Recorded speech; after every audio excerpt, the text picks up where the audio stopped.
He was a boy who inherited a worthless barn on his 18th birthday. What he discovered inside wasn't just about the past. It was about who he was meant to become.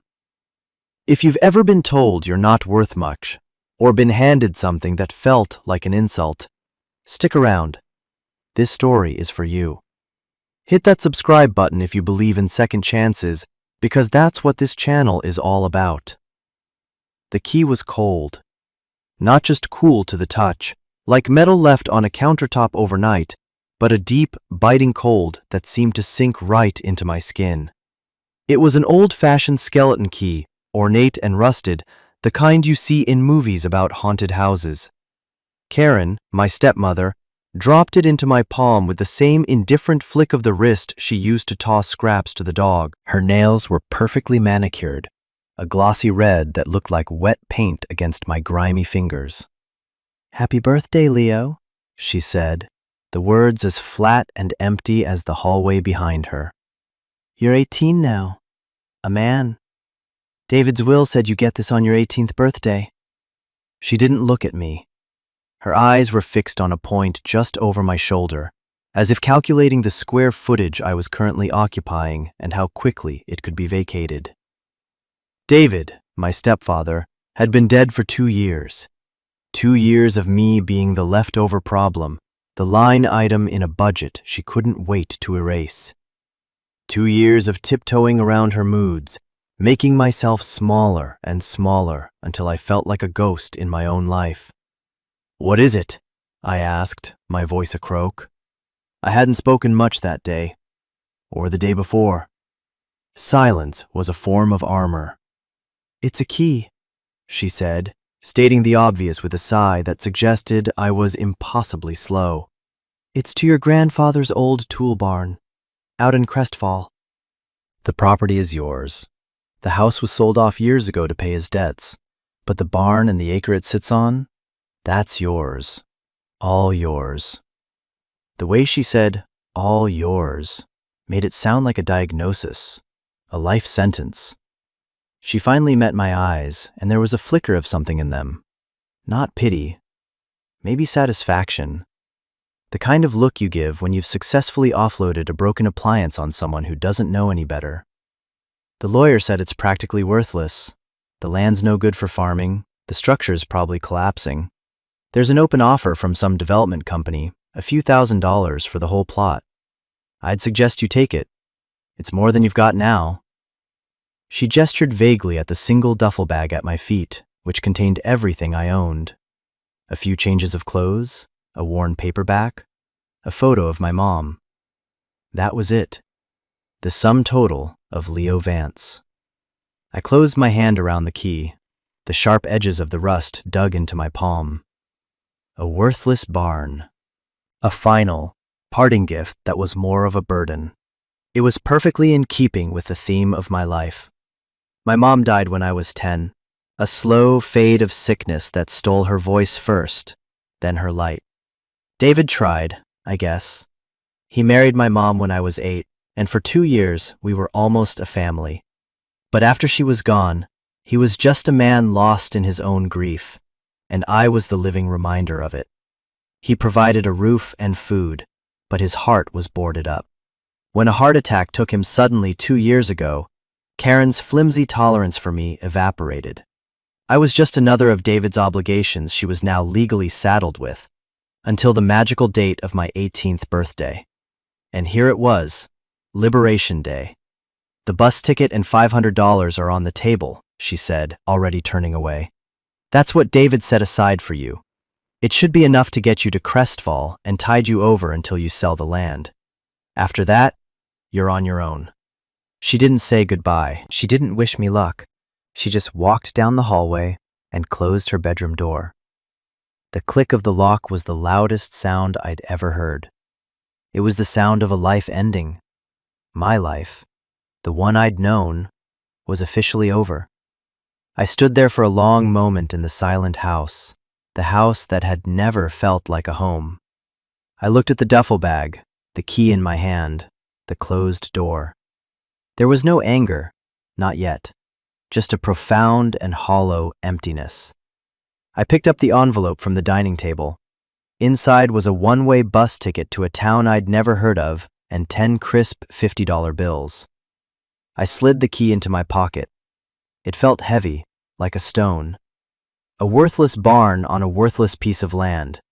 It wasn't a fresh start. It was a dead end. But it was the only thing in the world that was mine. I didn't even look back as I pulled the front door shut behind me. The city air was thick with exhaust fumes and the distant wail of a siren. It was a lonely sound, but it was familiar. This new place, Crestfall, was a blank spot on my map, a question mark at the end of a sentence I didn't know how to finish. The weight in my pocket felt less like a stone now and more like an anchor, pulling me down toward a future I couldn't even begin to imagine. I didn't know it then, but Karen was wrong about everything. She was wrong about the barn, wrong about the land, and most of all, she was wrong about me. The key wasn't to a worthless building. It was the key to a story I was meant to finish. The youth shelter was exactly as you'd imagine it. The smell of disinfectant and despair clung to everything. It was a place of last resort, a holding pattern for lives that had stalled out. I got a cot in a room with 7 other guys, most of them older, with eyes that had seen too much and futures that looked too small. I kept to myself, the key a secret, hard lump in my pocket. I spent 2 days there, eating watery stew and trying to make the $500 feel like a fortune instead of the ticking clock it was. On the 3rd day, I got a call, a blocked number. I almost ignored it, but something made me answer. "Is this Leo Vance?" a woman's voice asked. It was professional, crisp, with no room for nonsense. "This is Sarah Albright, from Albright & Associates.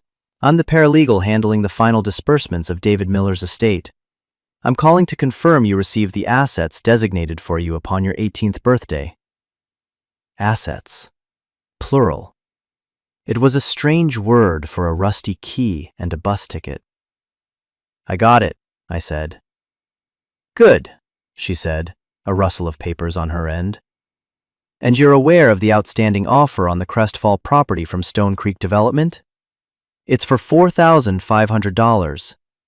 Frankly, Mr. Vance, given the county assessment, it's a generous offer. The land is zoned as non-arable, and the structure's listed as dilapidated. It's a liability more than an asset. My advice, for what it's worth, is to take the offer. I can have the paperwork sent to you wherever you are. You sign, we file, and the money is wired to an account for you." She made it sound so simple. A clean break. $4,500. To me, right then, sleeping on a lumpy cot and rationing my 1050s, it sounded like $1 million. It was a getaway car. It was a first month's rent on a real apartment. It was a chance to not be here, in this place where hope came to die. "Why do they want it?" I asked, the question popping out before I could stop it. There was a slight pause. "Developers buy up cheap rural parcels all the time, Mr. Vance. They assemble them, wait for zoning changes, and then build. It's a long-term strategy. Your little acre is probably just one small piece of a much larger puzzle for them. It has no special value on its own." Her tone was matter-of-fact, but something about it felt too rehearsed, too smooth. Or maybe I was just looking for suspicion where there was none. Maybe a worthless piece of land was just a worthless piece of land. "So, shall I prepare the documents?" she pressed. I could picture her in a sterile office, surrounded by beige filing cabinets, my entire future reduced to a single manila folder on her desk. The name on the tab? Vance, Leo. File and forget. "No," I said, and the word surprised me as much as it probably surprised her. "I want to see it first." Another pause. Longer this time. I heard a faint sigh. "As you wish. The bus ticket gets you to Crestfall. The property is about 2 miles out of town on Ridge Road. You can't miss it. Let me know when you've made a decision." The line went dead. I stood there, the cheap phone feeling slick in my hand. Why had I said no? Every rational part of my brain was screaming that I was an idiot. Take the money. Run. Don't go to some forgotten town to look at a pile of rotting wood. But the key in my pocket felt a little warmer now. It was a connection to a grandfather I'd never known. My mom had talked about him sometimes. Her father, a man named Thomas. She'd said he was quiet and smart and that he could fix anything. She'd always get a sad look in her eyes when she mentioned him, a story unfinished. He died before she did, and I never got to meet him. This barn, this land, it was his. It was the only piece of him, of my mother's family, that I had left. Going there felt less like a choice and more like a pilgrimage. A stupid, impractical pilgrimage to a place that probably wasn't worth the bus fare. But I had to know. I had to see for myself what a worthless inheritance looked like. That night, I slept with my duffel bag as a pillow and my hand in my pocket, wrapped around the key. The next morning, I was on a bus heading east, away from the only city I'd ever known, toward a place called Crestfall. The bus ride was a slow, rattling journey from gray to green. The concrete maze of the city gave way to sprawling suburbs, then to patched-together farmland and dense stretches of forest. The air coming through the cracked window started to smell different, less like gasoline and hot pavement, more like damp earth and pine needles. With every mile, I felt like I was traveling not just across the state, but back in time. The other passengers were mostly older folks, their faces etched with the kind of quiet endurance you see in people who have lived their whole lives in one place. They got on and off at small towns with names like Harmony Creek and Pine Ridge, places that were little more than a post office, a general store, and a church. I watched the landscape unspool, feeling a strange mix of terror and anticipation. I was a ghost, haunting my own life, floating toward an unknown destination. There was no one to call, no one waiting for me. I was utterly, completely alone. And yet, the key in my pocket felt like a promise. A stupid, rusty, probably meaningless promise. Crestfall wasn't so much a town as a place where the road got tired and decided to rest for a minute. A single main street was lined with brick buildings, their facades faded from a century of sun and snow. A diner with a buzzing neon sign, a hardware store, a small grocery, a boarded-up movie theater. That was it. The bus hissed to a stop in front of the diner, its brakes groaning in protest. "Crestfall," the driver announced to the empty bus. I was the only one left. I grabbed my duffel bag and stepped out into the late afternoon sun. The silence was the first thing I noticed. It was a thick, heavy silence, broken only by the chirping of crickets and the distant caw of a crow. After a lifetime in the city, the quiet was deafening. It felt like the world was holding its breath. I asked the woman behind the counter in the diner for directions to Ridge Road. She was in her 60s, with kind eyes and a network of fine lines around her mouth. She looked at me, then at my bag, and seemed to take in my entire situation in a single, sympathetic glance. "Ridge Road? That's a ways out. You walkin'?" I nodded. She pointed a thumb out the window. "Head that way, past the church. When the pavement ends, you're on Ridge Road. Not much out there anymore, just the old Vance place, I suppose." Her eyes lingered on me. "You family?" "His grandson," I said. A flicker of recognition. "Thomas's grandson. My goodness, you've got your mother's eyes." I didn't know what to say to that. No one had mentioned my mother in years. "He was a good man, your grandfather," she added softly. "Quiet, kept to himself, but a good man." She poured me a glass of water without me asking. "It's a hot walk. You be careful." The small kindness felt monumental. It was a crack of light in the gray numbness I'd been living in. I thanked her and headed out. The walk was longer than I expected. The pavement did end, turning into a gravel road that kicked up dust with every step.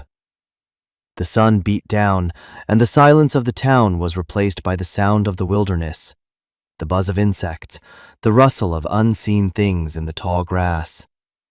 It was beautiful and intimidating all at once. After about 40 minutes, I saw it. Set back from the road, half swallowed by overgrown trees and tangled vines, was a large, dilapidated barn. Its red paint was almost entirely peeled away, leaving weathered gray wood that looked like old bones. The roof sagged in the middle, and one of the large doors hung crookedly on its hinges.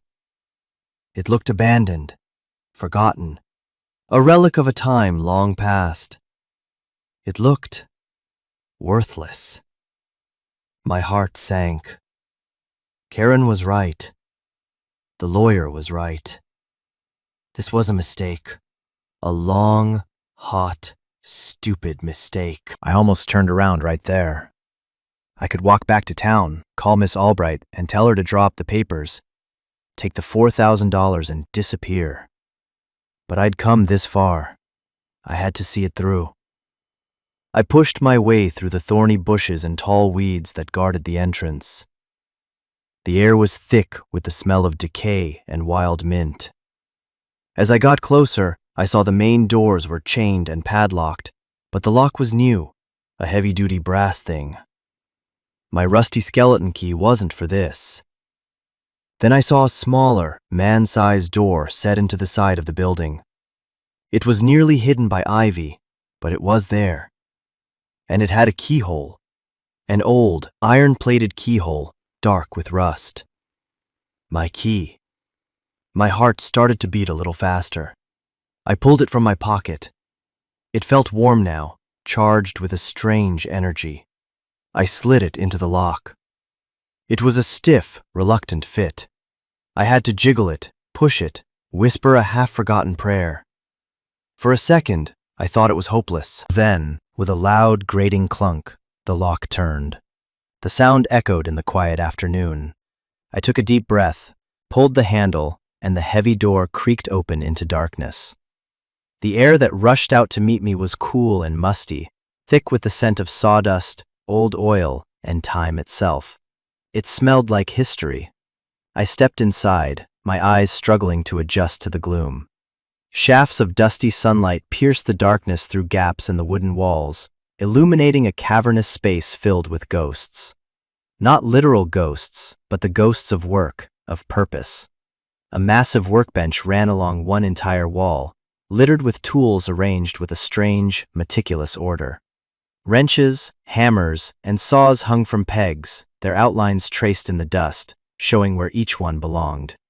A massive, silent engine block hung from a chain hoist in the center of the room, like a steel heart that had long stopped beating. Shelves overflowed with jars of bolts, nuts, and screws, all neatly labeled in a faded, spidery handwriting. This wasn't a junk pile. This was a sanctuary, a place where things were understood, taken apart, and made whole again. My grandfather, Thomas Vance, had been more than just a mechanic. He'd been an artist, and this was his studio. I ran my hand along the surface of the workbench. It was made of a single, massive piece of timber, worn smooth and dark with decades of use. There were nicks and gouges, dark oil stains, and faint circular marks where coffee cups had been set down. It was a map of a man's life, a life of labor and creation. I felt a connection to him in that moment, a man I'd never met. He had stood here, in this exact spot. His hands had touched these tools. He had breathed this same dusty air. For the first time since my mom died, I didn't feel completely adrift. I felt anchored. I spent the next hour just exploring, moving through the cathedral of forgotten work. In the back corner, almost hidden behind a stack of old tires, was a small, sectioned-off area. It looked like a tiny office. There was a simple wooden desk, a straight-backed chair, and a single bare bulb hanging from a cord. And on the desk, a heavy, dark green, military-style footlocker. It was closed with two thick hasps, each secured with a small, sturdy padlock. My heart leaped. This was something different. The tools were part of the workshop, but this was set apart. This was personal. I tugged on the locks. They were solid. I searched the desk drawers, but they were empty except for some dried-up pens and a few rusty paper clips. There were no keys. A wave of frustration washed over me. I had come all this way, I had found this place that felt like a beginning, and now I was stopped by 2 cheap padlocks. I looked around the workbench, my eyes scanning the rows of tools. My gaze fell on a heavy crowbar. It felt wrong to break something in this place that was so ordered, so respected. But I had to know what was inside. It took 2 sharp, jarring cracks of metal on metal, but the hasps gave way. The sound was violent in the sacred quiet of the barn. I lifted the heavy lid of the footlocker. I wasn't sure what I expected to find. Money? Old photographs? More tools? What I found was paper. Stacks and stacks of paper, bundled neatly with twine. And on top of the first bundle, a single, sealed envelope with my name on it. Leo. Just Leo. Written in that same, spidery handwriting from the jars. My hands were shaking as I picked it up. This was it. This was the reason I was here. This was the start of the real story. I sat down in the dusty wooden chair, the envelope feeling impossibly heavy in my hands. The air in the small office was still and close. The only sound was the frantic beating of my own heart. I carefully tore open the seal. Inside were several pages, filled with that same precise, slightly slanted script. I unfolded them and began to read. Leo, it began. If you are reading this, then I am gone, and you are a man. I am sorry for that. I am sorry for all the years between us, for all the silence. I hope you can find it in your heart to forgive an old man for his choices, even if you can't understand them. I need you to understand them. That is why I am writing this. It is the only way I know how. The words felt like a direct line to the past, a voice calling out from across a vast, empty space. I could almost hear him, a quiet, steady voice in the silence of the barn. Your mother, Eleanor, was the best part of me. She was light and laughter, and she saw the world not for what it was, but for what it could be. When she left this town, she was running toward a bigger life, and I was proud of her. When she met your father, and then later David, all I ever wanted was for her to be happy, and for a time, she was. When you were born, she sent me a picture. You were so small, a tiny thing with a shock of dark hair. She told me you had my eyes. I kept that picture on this very desk. It's still here, in this locker. My most valuable possession. My own eyes started to burn. I swallowed hard, forcing myself to keep reading. When she got sick, she asked me not to come. She didn't want me to see her like that. She wanted me to remember her strong and vibrant. It was the hardest thing I ever did, honoring that wish. After she passed, I wanted to come for you. More than anything in this world, I wanted to storm into that city and bring you home. But I couldn't. And this is the part that will be hard to hear, Leo. I need you to listen closely. I stayed away to protect you. Protect me? From what? The words made no sense. He had abandoned me. David had been a stranger, and Karen had been a warden. I had been alone. This land, this barn, it's more than just an acre of dirt. Our family has been here for generations. We never had much, but we had this. About 15 years ago, a company called Stone Creek Development started buying up land around here. They were quiet about it, using different corporate names, paying cash, making it seem like a series of unrelated sales. They told everyone they were planning a retirement community. But I knew something was wrong. They were too aggressive, too secretive. Your great-grandfather was a well digger, a water witcher they called him. He taught me how to read the land, to understand what was happening beneath the surface. And I knew, Leo, I knew what they were really after. He went on to explain, in meticulous detail, the geology of the area. He wrote about the underground aquifer, one of the purest and largest in the state, that ran directly beneath his property. The barn, he explained, was situated almost directly over the primary access point. Stone Creek Development didn't want the land for houses. They wanted it for the water.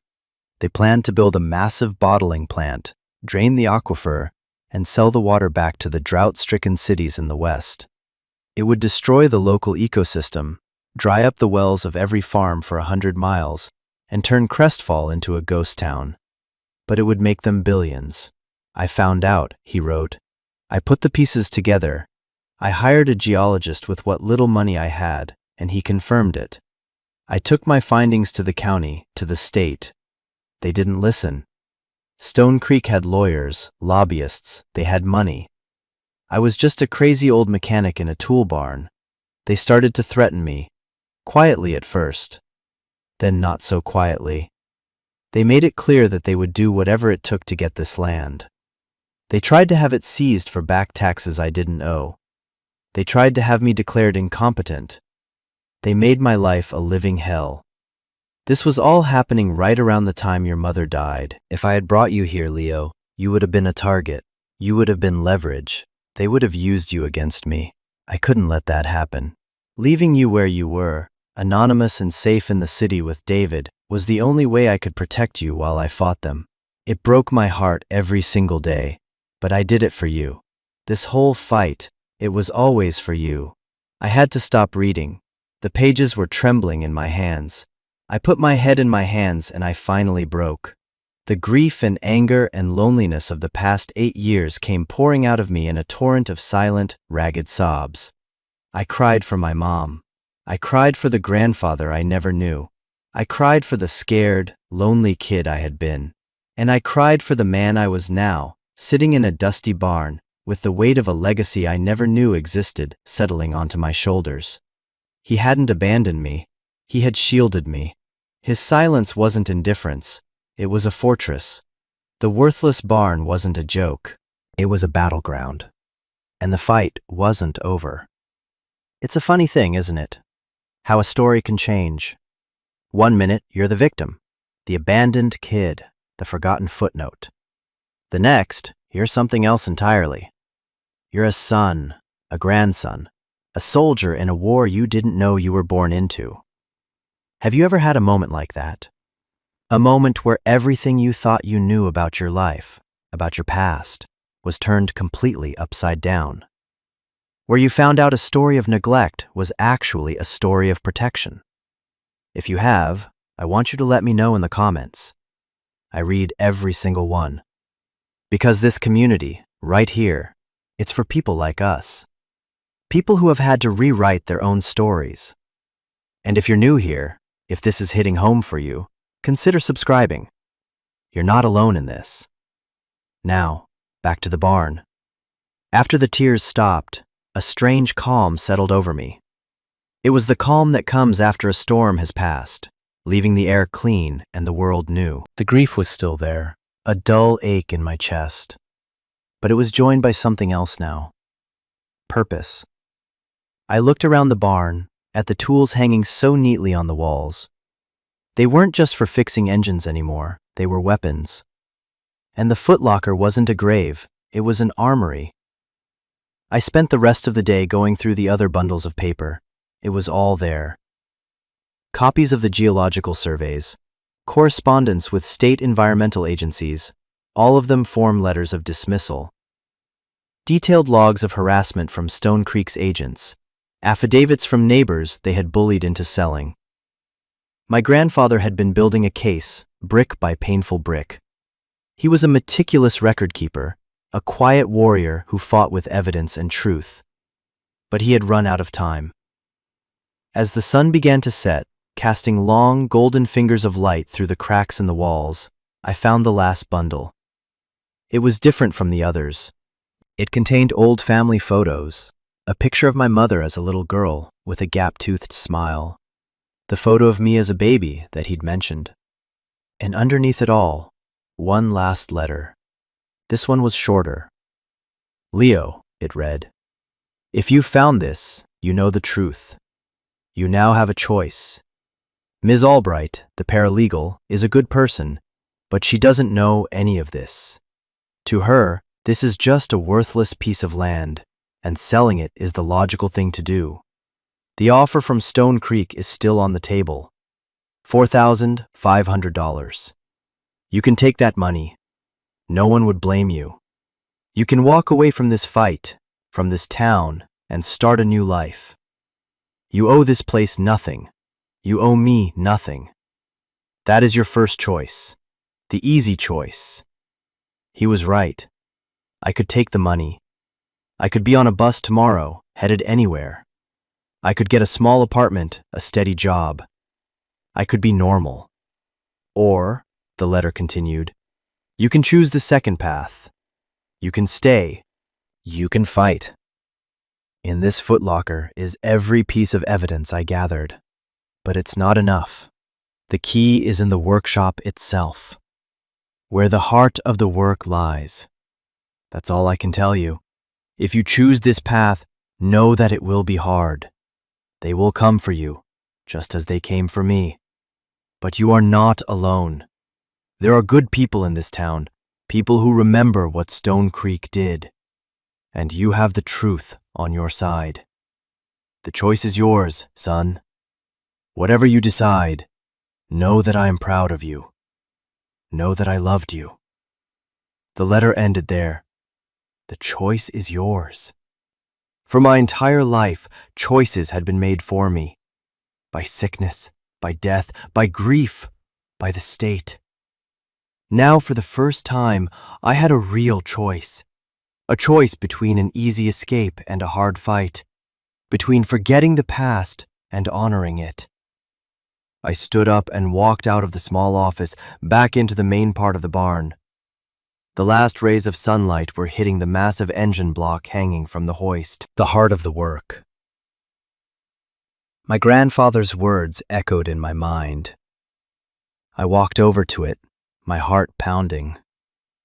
It was a huge, greasy V8 engine, the kind you'd find in an old muscle car.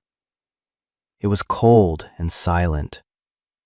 I ran my hands over it, feeling the solid, unyielding steel. What could he have hidden here? It seemed impossible. I spent the next hour examining it from every angle, tapping on the casing, looking for a loose bolt, a hidden seam. Nothing. I was about to give up, convinced I had misunderstood, when my fingers brushed against the oil pan at the very bottom. One of the bolts felt different. It wasn't as tight as the others. I found a wrench on the workbench that fit, my hands slick with sweat and grime. I gave it a turn. It moved. I turned it again and again until it came free in my hand. Then I tried the one next to it. It was also loose. One by one, I removed all 10 bolts holding the oil pan in place. With the last one gone, I gently pried the heavy steel pan away from the bottom of the engine block. It wasn't full of oil. It was empty, and inside the dark, hollow cavity, wrapped in an oil-stained cloth, was a small, flat metal box. It was a safe deposit box, and taped to the top of it was a key.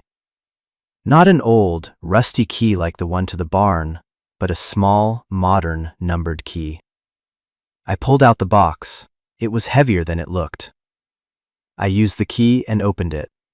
Inside, nestled in foam, was a digital audio recorder, a stack of small cassette tapes, and a single, folded piece of paper. It was a signed, notarized confession from a former Stone Creek geologist, a man who had been fired for refusing to falsify his reports. It detailed, date by date, the company's conspiracy to illegally acquire the water rights by burying the environmental data. The tapes were his recordings of the meetings where he was threatened by their executives. This was it. This was the smoking gun. This was the truth my grandfather had died to protect. Holding that box, I knew there was no choice left to make. Or rather, the choice had already been made. I wasn't the kind of person who could walk away from this. My grandfather hadn't raised me, but he had just taught me the most important lesson of my life. Some things are worth fighting for. Home, family, truth. I wasn't just Leo Vance, the kid who aged out of the system. I was Thomas Vance's grandson, and this was my fight now. The next morning, I walked back into Crestfall. The town looked different now. It wasn't just a collection of old buildings, it was a place worth saving. I went straight to the diner. The same woman was behind the counter. She smiled when she saw me. "You're back. Figured you would be. Find what you were looking for out there?" "More than I ever expected," I said. "Is there a payphone around here?" She pointed to the corner. I had Ms. Albright's number memorized. I dialed it, my knuckles white as I held the receiver. When she answered, her voice was the same, bored, professional monotone. "Albright and Associates." "Miss Albright, it's Leo Vance," I said. "Mr. Vance, have you come to a decision about the Stone Creek offer?" "I have," I said, and my voice was steady, clearer than it had ever been. "I'm rejecting the offer, and I'm hiring you to represent me in a lawsuit against them." There was a long, dead silence on the other end of the line. I could practically hear her blinking, trying to process what I'd just said. "Excuse me? Mr. Vance, on what grounds? You're an 18-year-old boy with no assets besides a piece of land they want to buy. They have a legal team that could bury you in paperwork before you even file." "I have evidence," I said simply. "I have proof that Stone Creek Development has been engaged in a multi-year conspiracy to defraud the citizens of this county and illegally appropriate state water resources. I have geological reports they suppressed, and I have a sworn affidavit and recorded testimony from one of their former employees." The silence stretched on. When she finally spoke, the boredom was gone. Her voice was sharp, focused, and laced with a new and unfamiliar tone. Respect. "Mr. Vance," she said slowly, "where are you right now?" "I'm in Crestfall," I said, "at my grandfather's barn." "Don't go anywhere," she said. "Don't talk to anyone. I'm getting in my car. I'll be there in 3 hours." Those 3 hours were the longest of my life. I went back to the barn, my fortress, my inheritance. I sat at the workbench and laid out the evidence. The confession, the tapes, my grandfather's meticulous notes. It was the story of a quiet man's heroic stand against a faceless corporation. When Ms. Albright's car, a sensible gray sedan, pulled up the gravel road, she found me there, waiting. She was younger than I'd pictured, maybe in her early 30s, with sharp, intelligent eyes that took in everything at once. The dilapidated barn, the organized chaos of the workbench, the evidence laid out like a battle plan, and me. I probably looked like a mess, covered in dust and engine grease, a kid playing at being a man. But she didn't look at me like a kid. She looked at me like a client.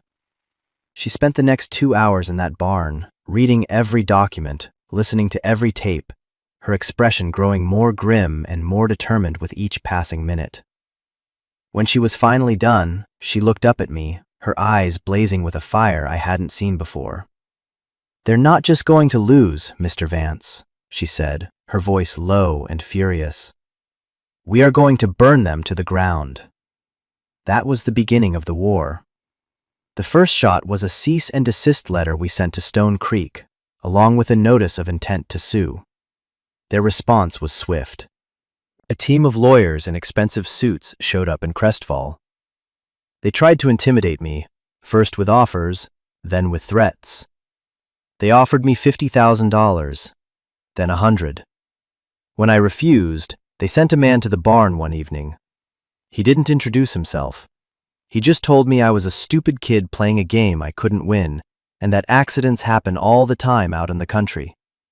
I didn't back down. I had spent my whole life being scared. I was done with it. I told him to get off my property. The barn wasn't just a building anymore. It was my home. I'd moved a cot into the small office, cleaned it out, and ran an extension cord from a neighbor's generator. I was living there, breathing the same air my grandfather had, surrounded by his legacy. I started cleaning the place up, not to change it, but to restore it. I swept away the thickest layers of dust, organized the tools, and repaired the leaking roof with shingles I bought at the town hardware store. The people in town started to notice. The woman at the diner, whose name was Martha, started giving me free coffee and pie. The owner of the hardware store, a gruff old man named Hank, gave me a discount and told me my grandfather had been one of his best customers. He said Thomas Vance was a man of his word and that if I was anything like him, I was all right. Small kindnesses, quiet words of encouragement. They were the people my grandfather had been fighting for. They were my people now. Ms. Albright, who insisted I call her Sarah, was a force of nature. She filed the lawsuit and held a press conference on the steps of the county courthouse. The story got picked up by a regional newspaper, then a statewide news channel. The story of the orphan boy taking on the corporate giant from his grandfather's old tool barn was too good to pass up. Stone Creek's stock price took a hit. The state's attorney general's office opened an investigation. The fortress of lies my grandfather had spent years chipping away at was finally starting to crumble. The legal battle dragged on for months. There were depositions, hearings, and endless streams of paperwork. Stone Creek's lawyers tried to paint my grandfather as a delusional old crank and me as a greedy, opportunistic kid. But the evidence was undeniable. The confession from the geologist, backed up by the tapes, was irrefutable. My grandfather's own meticulous notes showed a clear pattern of harassment and conspiracy. Sarah was brilliant, tearing their arguments apart with cold, hard facts. Throughout it all, I lived at the barn.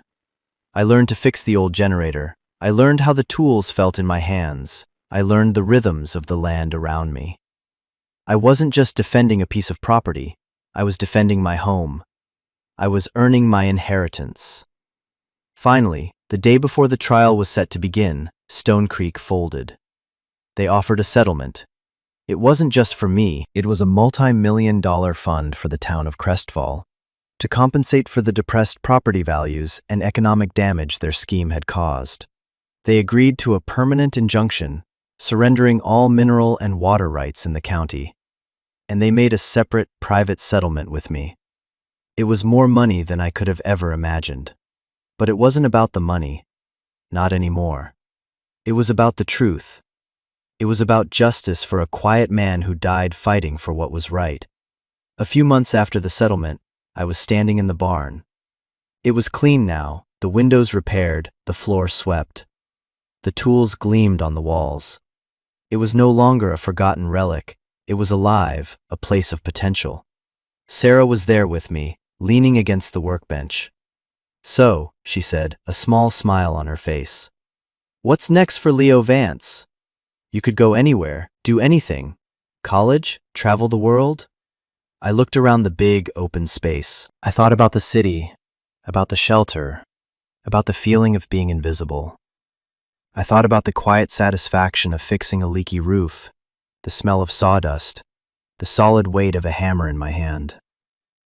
"I think I'll stay here," I said. "My grandfather was good at fixing things. I think I'd like to be too." I was going to reopen the barn, not as a full-time mechanic shop, but as a place where people could come to learn. A community workshop. A place to teach kids who felt lost, like I had, how to build something real with their own two hands. A place to fix what was broken. The inheritance wasn't the land or the barn or the money from the settlement. The real inheritance was the choice my grandfather gave me. The choice to fight for something bigger than myself. The tools on the walls were part of it, but the most important tools he left me were the ones you couldn't see. Courage, integrity, and the knowledge that a home isn't just a place you own. It's a place you protect, a place you build, a place you earn. He had saved me, not by giving me a fortune, but by giving me a purpose. He showed me that my life, a life I thought was worthless, had value after all. So that's my story. the story of how a worthless tool barn saved my life. It taught me that the things we inherit aren't always what they seem. Sometimes the most valuable gifts are the ones that come with a burden, the ones that ask something of us. They're the ones that force us to become the person we were always meant to be. This journey started with me being kicked out, with nothing but a key and a name on a deed. But it ended with me finding a home, a community, and a true understanding of my own worth. It turns out my stepmother was right about one thing. I was on my own. But she was wrong about what that meant. It didn't mean I was alone. It meant I was free to choose my own path, to fight my own battles, and to build my own future, right here, in a place that had been waiting for me all along. If you've made it this far, thank you. Thank you for listening. This story is about finding value where others see none, and about the legacies that truly matter. If this resonated with you, if you've ever felt written off or had to fight for your own place in the world, please hit that like button and subscribe to the channel. But more than that, I want you to share a piece of your story in the comments below. What's the most unexpected inheritance you've ever received? It doesn't have to be money or property.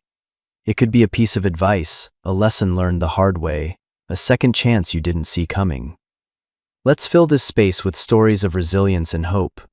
Because every one of our stories matters. Every one of us has a legacy to build. And sometimes, it all starts with a rusty old key and a place to call home.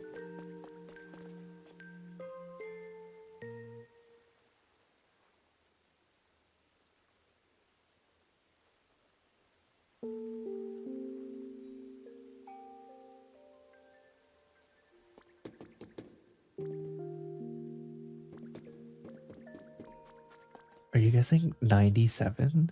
When do we get Dino in a Dino costume? I actually don't have a dinosaur costume.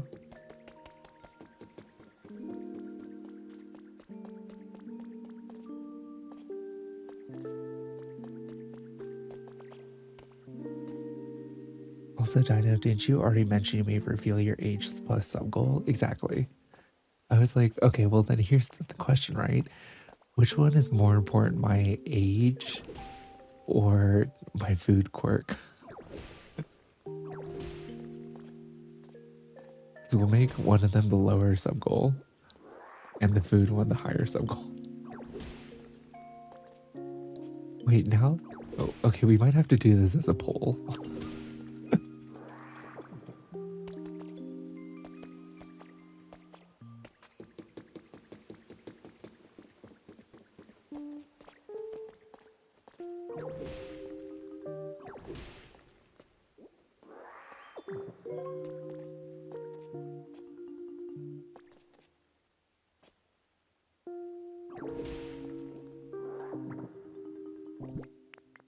Well, let's put this yellow rock here.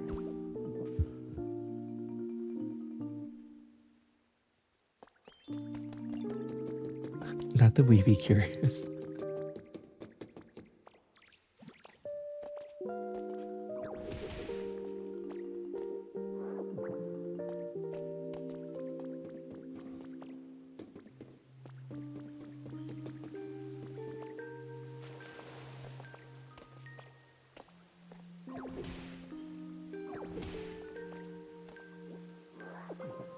Okay. I am a Libra, Nelly. You do recall correctly.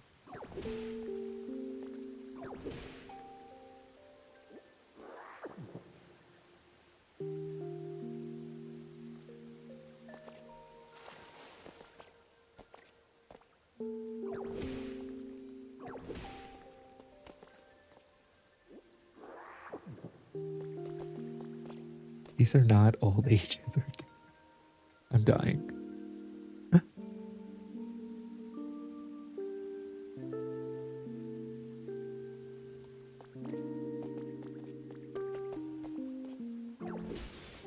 Oh no, I didn't mean to break that. Okay, no, we're good. Oh. Hi. Okay, come on. All right. Marmalade says hi, everyone. You awake?